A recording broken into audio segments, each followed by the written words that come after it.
Hello and welcome to part 3 of our UI Kit series. Now in this video, we'll be covering how to make an icon library, a super integral part of your website or your app as a whole.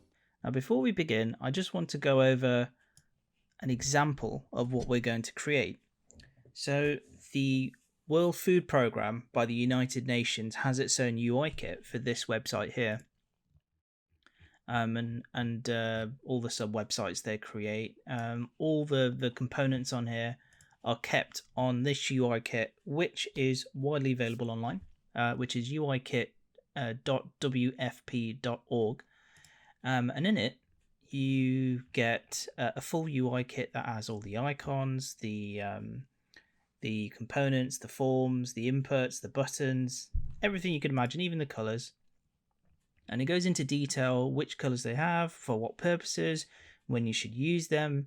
And this is a design system at this point. This is actually telling you how you should use it and how you should use it, what it's best for, what it's not for. But what we want to be looking at are the icons. And again, this is built in Storybook, which is the same as what we're using. So if we go to icons, this will give us a lot of information, all the demos, all the colors that we can use, the different variations. We can use SVGs, we can use font awesome, but what we want to be doing is just taking a look at the code here. So you can see that they've got an icon component and they're passing in some parameters and some props. We won't be using all of these. We'll mostly be using icon home for now, but this is something that we can build on in the future. We can add colors, we can add width, we can add height, we can add different set sizes that just changes both of these. There's a whole host of things we can do. So let's go take a look at the demo. So as you can see in the demo, it's laid out in a really nice way. Maybe the text is a bit small, but if you click these, it actually makes it a lot larger, and you can take a look at what the actual name of the icon is. But the point is, it's all set out in a grid layout with the icon above and the icon name underneath, which is pretty handy. And this is similar to what we're going to be doing with our UI kit. Now to do this, we're going to be creating an icon font. And one of the best websites to do that on is Icomoon. Now Icomoon takes in SVGs or images of PNGs and turns them into a font for you with each icon. So if I go to Icomoon app, by the way, the website is icomoon.io. I'll put the link in the description if you want to go check it out. So by default, you can just use the icons that Icomoon has provided for you, which is what we're going to do.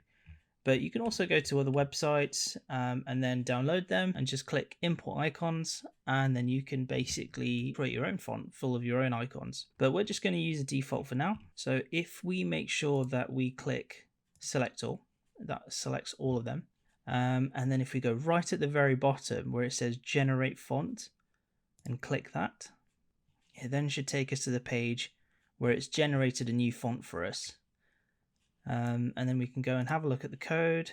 We'll be downloading all of this anyway, so we won't need to look at all of it, but it gives you an idea of how you're going to put this into your website. So instead of a span, for example, we're going to be using a custom component that we'll build shortly. Right, so at the bottom here where we had generate font, it now should say download. If we click download, and then if we click save when this opens up, open it up, extract here, and there we go. We should now have our font downloaded. Now you've got your demo files in here to run your demo. You've got your actual demo here. If you click that, it will open up basically this page. You've got your README here to help you put it in. Your selection should be a JSON blob of all your icons and all the metadata with it. And your style here should be all your styling. So if we open that in Notepad, we can see that this has got our font face, which is how we use local fonts if we download them onto our system. This will be the base font styling, and this will be the styling for each and every icon that we have. We are going to do a few amendments to it, but we'll jump into that shortly. So we'll close that down and we'll go into our own UI kit. And the first thing we want to do is move our actual fonts into the fonts folder. So if we open that downloaded folder that we have and go to fonts, we should have all our fonts here, TrueType, EOT, WAF, etc. Now, if you're using Windows, you'll probably have to open this separately. If you're using WSL or something like that, you're probably going to have to open this separately due to permission issues. So open that folder, the fonts folder, within your source folder, and then grab these icons and just drag them over. I'm sure it's a lot easier in Linux and Mac where you won't run into these permission issues, mostly because Windows basically hates Visual Studio, even though it's made by them. If you're using WSL, it always throws up all kinds of permission issues. Right, so now that that's in there, we can close these folders down as we're not going to need them until we get the styling. Don't worry about these zone identifiers. Obviously, just make sure not to commit them up. And you can even delete them for now if you want. It's just kind of like mapping to where they were.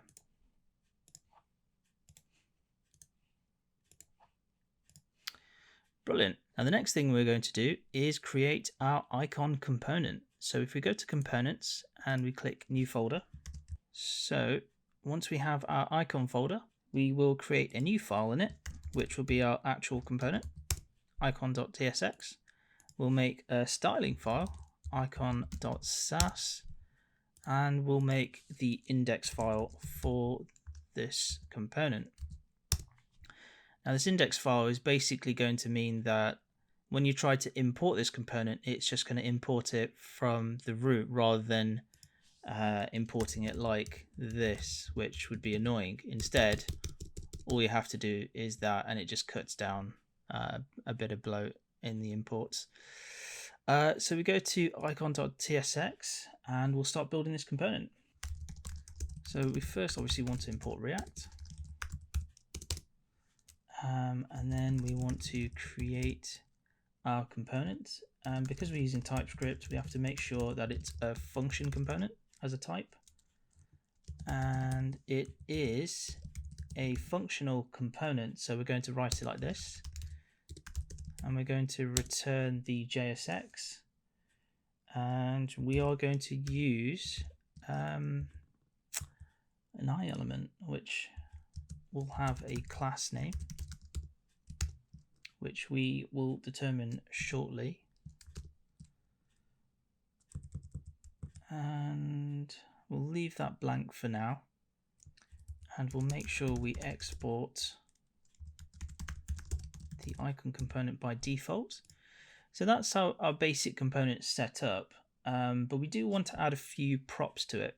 So the first few props we want to add is icon name, and this is probably the most important one. This is going to contain the icon type that the user or the developer wants to use. So if, for example, they want to use a hamburger menu, or if they want to use a home icon, this is where they decide where they put it. We'll also have a class name in case they want to customize it, and it will be a string. They'll both be strings. So to get started, we need to import our style sheet. So let's get our style sheet in here, and we'll use CSS modules because we've got that enabled. So we're using this method just to avoid TypeScript for now because of the way the project's set up. Obviously, if your project's set up with TypeScript being able to tell what you're importing from Sass with modules, then that's fine. But this just makes life a bit easier, just having to avoid it because you don't really need TypeScript for this. Let's put in icon component as the first one. This will just be the one to determine the styling, the default styling for the icon. And then we will have CSS. Now, because we want to use a prop here, we'll have to put it in an array and say it is icon name. Now you can see here that it's got red squiggly lines underneath, and that's because though we have this prop up here, we're not actually calling the icon props in any way.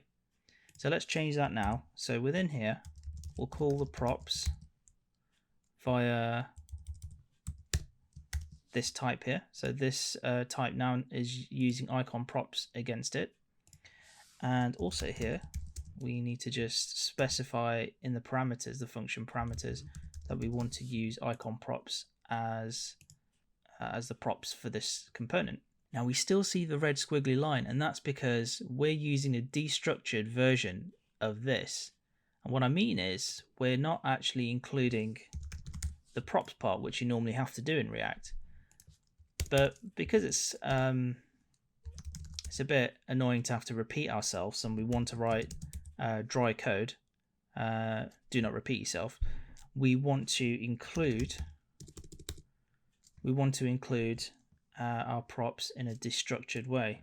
So we'll have icon name here, and we'll have class name as well, and we'll declare them in an object, and we'll say they are equal to props. Now what that is doing is that is saying we're taking the props value here, and we're taking these two values out of that object, and we're declaring them as variables. So when I delete this, there'll be no red squiggly line, because now that is connected to that, and that is connected to the prop up here. Now I've done a whole video on destructuring props. If you want to go check it out, I'll put the link above. And it goes into more detail as to what that is, and I think it'd be quite handy for your learning to go take a look as well. So now that that's all set up, we have our reusable icon component. That, I believe, is everything except for the custom class name, which we'll add now, and we'll just simply put that, and that should connect us to that destructured prop, and that destructured prop connects to, yep, it's all wired up. So let's just go to the index and just make sure that this is connected up as well. So we're going to export the default from icon. So now that's going to export the icon component from the root of the folder, so we don't have to put icon twice in the imports. Okay, and the Sass file, we're going to go grab the styling from the folder that we downloaded from Icomoon. So let's go take a look at that. So if we go to Icomoon in here, and if we grab the styling, grab all of that, put it in here, and just go above, make sure that the directory is correct. So the font face is essentially how we're connecting to these fonts here locally. We just need to make sure that that directory is correct. I believe it's 2 directories back. Yep. So we just do that for these ones. So we just use multiple cursors, and then we can do all those lines. Now that should all be connected up. You can see they're all hashed as well, and they've got everything that they need. This is all connected as well. Now we just need to make sure that this is all correct as well, because we're not using this styling anymore. We just need to make sure we're using icon component. So we'll copy icon component as a default class. Get that here. So we can see that all these classes have a prefix of .icon dash. We need to just get rid of all of these. So if we in VS Code just select that, copy it, press Command F or Control F if you're using Windows, it should bring it up here. And then if you press Command R or Control R, and in some cases it's Control H to bring up the replace tab down here, or the replace input. And then all we want to do is we just want to put the dot to replace .icon dash with a dot, so it will just be .home, .home2, .home3, etc. And if we just keep pressing enter, it will go through all of these and just replace them. So we're removing the prefix. Brilliant. That's all of them done. So now that that's all done, let's go take a look at the button component, because we actually need to go import it. So button component, let's open that, and just here we'll actually insert our icon component just to see that it works. and we'll give it the icon name of, we'll say home. And then we'll do that, close it, make sure that it's imported. You can see that it's just going directly from the folder now. One thing that we didn't do, if we go to the icon, we didn't make this an optional class name, because we don't really want the class name to always be needed because it's such a custom option. So we've put that as an optional thing, so if they want to add a custom class name, the developer, they can do. And we've got an error here. Let's just read what this says. It's actually having a problem handling this file type, and I remember why now. So if we have a look at our rules, at our file loaders, we're actually not set up to import fonts. So the first thing we need to do with this error here is basically import the correct fonts. So if we go here and we just go and replace this file name, in fact, I will go grab this and we'll just copy and paste these images because we still want to be able to import JPEGs and PNGs. SVGs is already in there, and I believe GIF is also already in there. And with this, we now get to get true type files, EOTs, WAFs. So these are all the main font types, and we get to version them based on what they are. We don't need the options folder because we're not passing any options. We don't really need this, to be honest. We'll keep it in for now. Actually, no, we don't need this. We'll delete that. And then the next thing we need to do is go to the webpack folder and also change the rules for React, because you can see that they're not really, they're basically in the same boat. In fact, let's go back to rules and just take that line entirely and then go here and just copy and paste that from rules. And then if we restart Storybook, that should do the trick. So brilliant, we can see that that's running now without errors. Let's go check out the UI kit. Excellent, and now you can see the icon is working. If we have a look, we can see what's going on.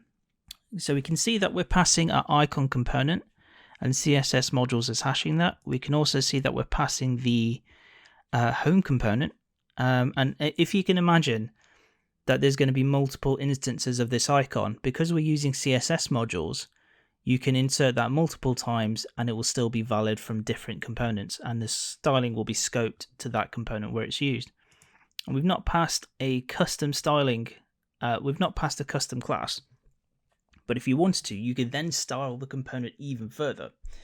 Generally, you wouldn't want to do that because you want to keep a uniform style, but sometimes it's handy to have that option just in case. And it's always good to leave those tools in the hands of developers if they ever need to sort out a problem like that. So let's change the icon just to make sure it works. So let's go to the button component. Let's just close the others. And let's just change that to, what other icons do we have? We can change it to, let's change it to IE. Why not? Let's change it to IE. Is it capital I and E? And there we go. We've got the Internet Exploder icon. All hail Internet Exploder. So the next thing we want to do now is we want to add a storybook file for our icons, just so that we arrange it correctly. So if we go back to our icons folder and we just copy and paste and we create a new folder and we'll put stories, and then we'll copy the button stories format, which is basically icon.stories.tsx.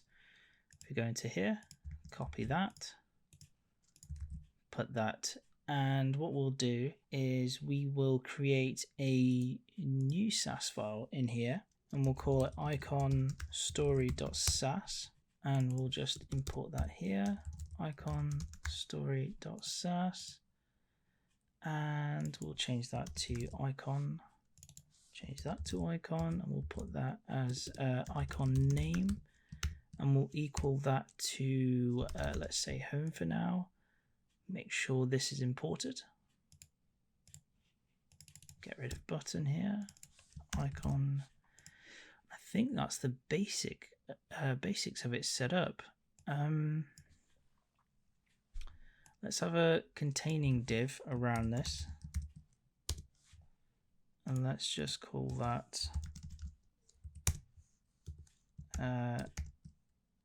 container. In fact, we'll do this as CSS modules.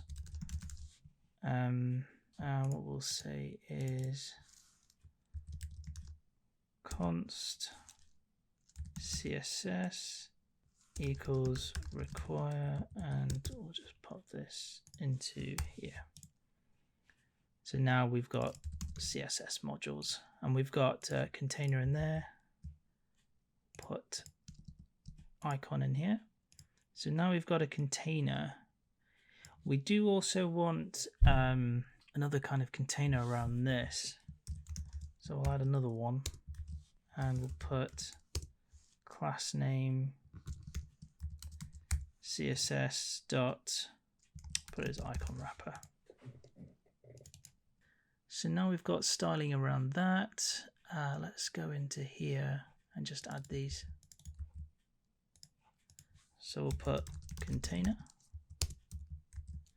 icon wrapper, and within the container we just want it to display flex, have some flex wrap, just so that it wraps correctly. And with this we want to add some styling, so we'll say 2 pixels solid black. We'll have a padding of 10 pixels, or we could have base spacing. Refresh this, should have button, icon, and yeah, that's brilliant. Just want to add a bit of border radius to this.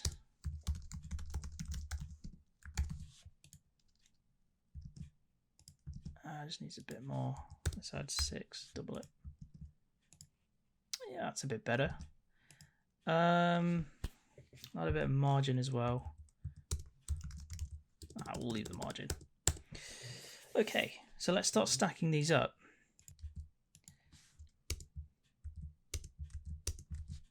So we have home 2. Let's go take a look and add a few of these.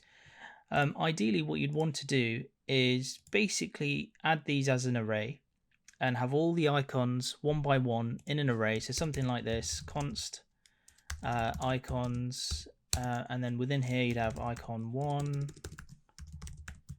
icon 2, etc. And then you'd basically just map over it and just do that.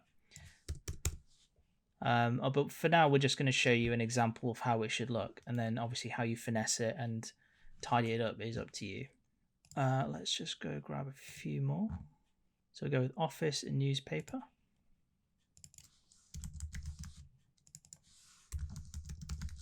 Obviously, we've got to have IE classic, and we'll have opera as well. We do notice a problem in that they're very much bunched up together.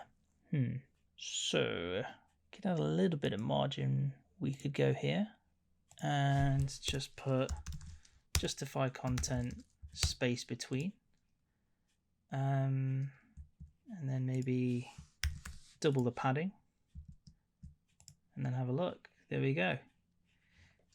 Let's add a few more icons. What other icons can we add?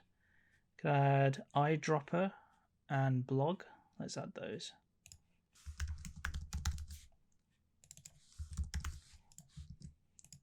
There we go. All right, so that's a few more icons. Probably do one more. Let's see if it has Chrome. Yeah, it does have Chrome. Cool. And then it should flex wrap as well. Cool. Now we want to add some icon names as well. So if we go here and we go span, and we'll just go home. Pop this here. Change that to home 2. And I'm just going to go ahead and add all these spans now for these. Cool, that's done. Let's go check it out. So we can see that it's added the actual name for it above, but we probably want to change the styling for that. let's go into our style sheet here and just add span. And what we'll say is we want to display as block, so it goes on a new line. We want to add the color as body.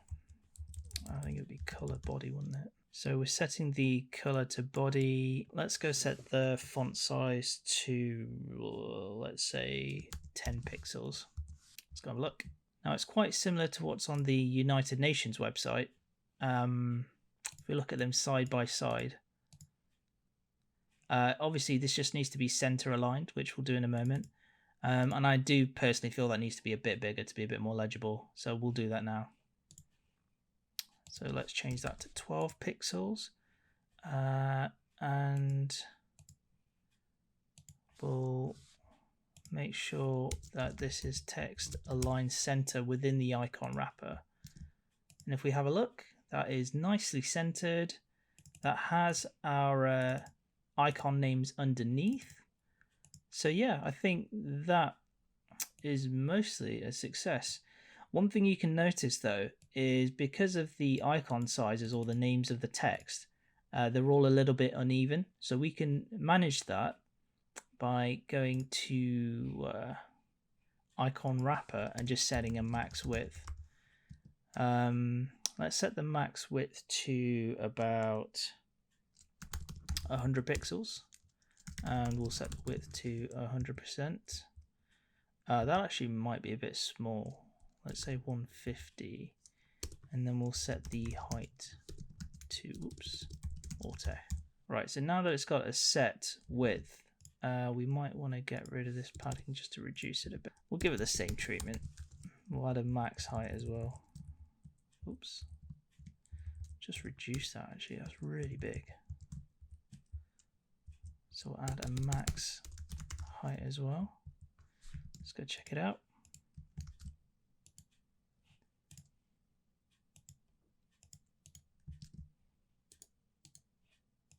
Well, that's clearly not 164 by 85. So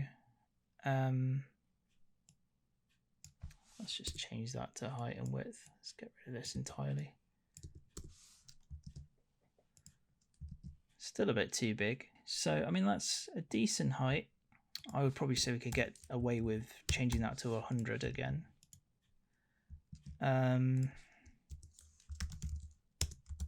Say display flex. Say display inline flex because we want this to be inline. We don't want it to change it to block types. And then we want to align them in the center. I want to make sure that we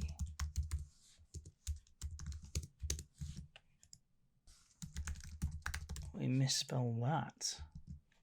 Right, okay, that's a bit better.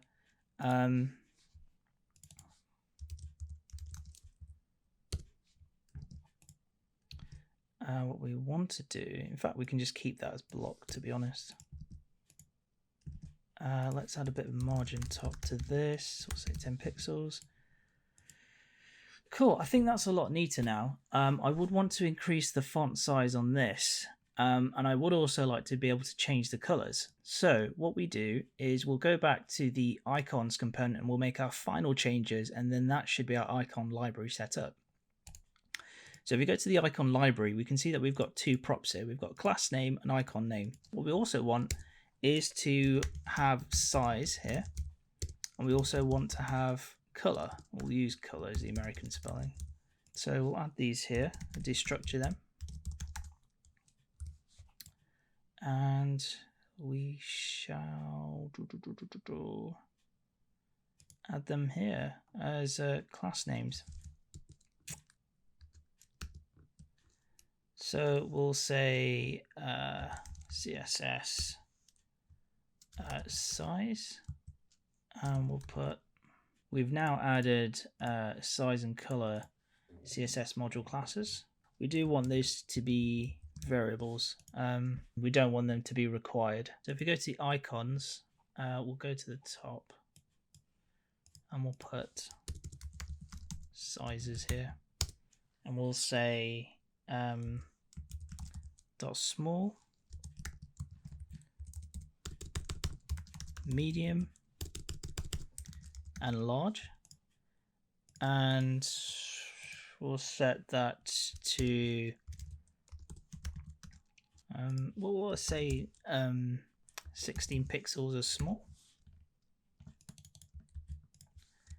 For medium, we'll set that to an increment of 22 pixels, and then large, we'll set that to 30 pixels. So what this is saying is, because it can be undefined, it's essentially not happy with it. And the reason why is, when you set any class name to a variable, so it's like it potentially might exist, it might not exist, TypeScript doesn't like that. And it says it's too basically unwieldy and it's too unpredictable, and that's not correct. So what we can do to counter that is just add some default props. So we'll set that to small. We'll set the color to primary, let's say, and we'll set the class name to nothing by default, and we'll set this icon name to home by default, let's say, or in fact let's set that to IE by default if you don't set anything. So let's just put that onto new lines just to make that neater. So these are the default prop values now. Again, if you watch that video that I made on React default props, it will go into detail about what all this is and how it works. Okay, let's do the same for this. So let's add this as a module, CSS module. Cool. Right, let's go to here and we'll just add a section for color, and we'll say primary will be color primary, and then secondary will be obviously secondary, and then we'll have the body color, so it will be like a dark color or something. We'll just set that to body. Brilliant. So if we go to the stories now, and we'll change that color to, let's say, primary, and we'll set this one to medium, and we'll set this to body. Let's see how that works. So we can see that obviously all of these are already primary colors, so it's going to be using that. It's increased the font size. This one has changed to the body color, so that's worked perfectly. Let's just change this to secondary. Yeah, and that's changed there as well. And that's essentially it. That's how you build your icon library. There's a lot more that you can do. If we have a look back here, you can see that they've got documentation with it. They've got an intro for it. They've got separate sections all interlinking with one another. If we go to the icon section, if we go to the icon page, it goes into far more detail, the code. You could do all of that. So this is kind of like the starting point for you. Obviously, it's up to you to how far you build your UI kit, how much you'll need to give to other developers. For example, if you've got a large developer team, or you've got a team that is going to develop and scale, then you might want to add more documentation so that anyone jumping on can know what's going on with the icons and know what's going on with the components in the project. And that's one of the beauties of a UI kit, that you can build a really nice design system and tell people this is how we want the icons to be shown, this is how we want them to be displayed, and what context. And that's our icon library setup. I hope that was useful. In the next video, we're going to tackle building the design system side of it up, adding all the sections, all the documentation to make it reusable. And we'll just go in some of the do's, some of the don'ts, and look at some examples around the world of other companies that have used it and get that all set up. If you are new to the channel, Please do like and subscribe, and stay tuned for future videos, and obviously stay tuned for the rest of the UI Kit series. As always, I've been Harry, and this has been Curious Byte.